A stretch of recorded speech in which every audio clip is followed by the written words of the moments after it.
For more than 20 years, the Society of Current and Retired Teachers has held an afternoon tea to raise donations to help college students pursuing careers in education. Among the invited guests every year are some of the most famous women in history. French chef Julia Child was among the distinguished honorees invited to sit down for an afternoon tea with about 100 guests here at the Peru Community Center. And we wanted to bring French cooking to America.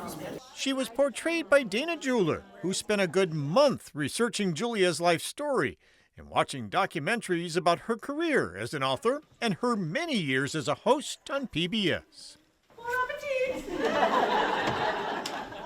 A life that before becoming a best-selling author and famous TV chef with Jacques Pepin on PBS included assignments working for the OSS, the U.S. government's Office of Strategic Services, in the days before it was the CIA. What a cool life she led. Really, really cool life. She wanted to enlist, but she was 6'3", and she was too tall. She couldn't be in the waves, she couldn't be in the wax. So she went to work for the OSS, and she wanted to be a spy. But never given the chance. She would instead do clerical work for the OSS in the years before her career as a chef took off. And it's so fun to hear the stories. It's fun to play act, too. And while Julia may have been the best known of the famous ladies featured at this year's tea, she was joined by some very impressive women from the past, including the first African-American woman to earn a PhD in chemistry.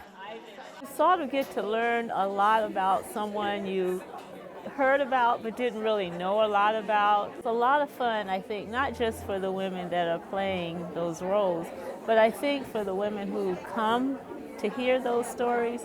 Others include the civil engineer who helped build the Brooklyn Bridge, a French botanist and explorer, a bootlegger, and the first woman elected judge in New York State in the early 20s, played by retired Plattsburgh City Judge Penelope Clute.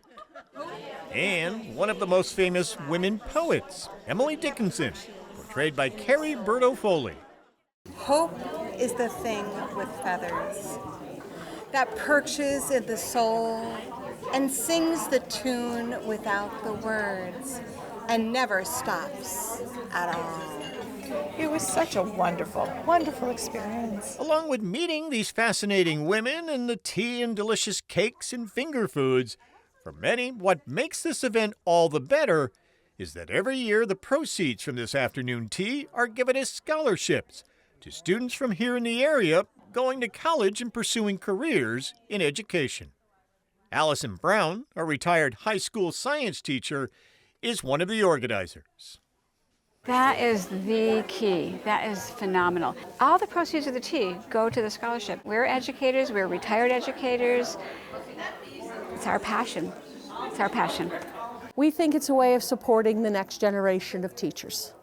Allison and Sue are table hostesses who keep the sandwiches and treats coming and the teacups filled, while their fellow educators play their roles.